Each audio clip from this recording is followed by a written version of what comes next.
السلام يا لمانتي dhalinyarada iyo saxaafadda iyo gudoomiye ku-xigeenada gobolka taliyaha qaybta kulligiin isuduwaha wasaaradda dhalinyarada iyo dhammaan dadka ka soo qaybgala shirkan runtii maanta waxay ahayd 11 maalin runtii muhiim noo ah waa maalin aan la kulmaynay dhalinyarada gobolka bari guud ahaan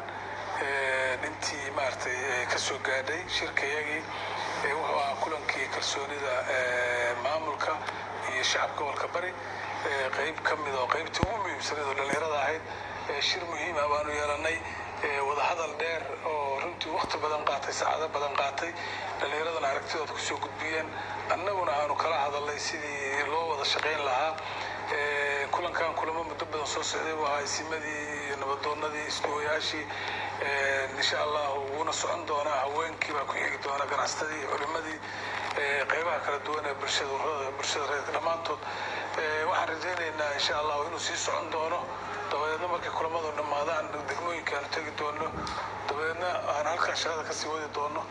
qorshayaal badan baa noo degsan si fiican baan dhalinyarada isu fahnay shirkaani ma noqon doono shirkii ugu dambeeyey wuxuu ahaa shirka ugu horreeyey waxaan rajaynayaa inay sii socon doonaan kulamadu talooyin badan bayna siiyeen dhalinyaradu waa xubin muhiimka ah bulshada wax badan baanu ku heshiinay wax badan baan ka wada hadalnay kalsooni badan bayna siiyeen annaguna kalsooni badan baanu siinay waxaanu ku ballannay inaanu si wadajir ah 100% aan uga shaqayno amniga horumarka gobolkan oo ah runtii gobol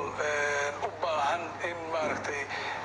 waqti walba 40 saac maaragtay 16 saac oo ka mid ah waqti loo horo dhalinyaraduna yihiin kuwa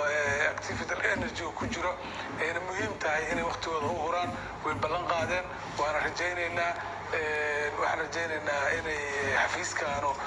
inaanu waxyaabahan ku heshin wax ka mid ururkii dhalinyarada gobolka bari hawshiisa lasoo dhammaystiro waa naga ballan qaadeen waxay naga ballan qaadeen inay midoobi doonaan oo midnimo muujin doonaan insha allahu annaguna inaanu si dhow ula shaqayn doono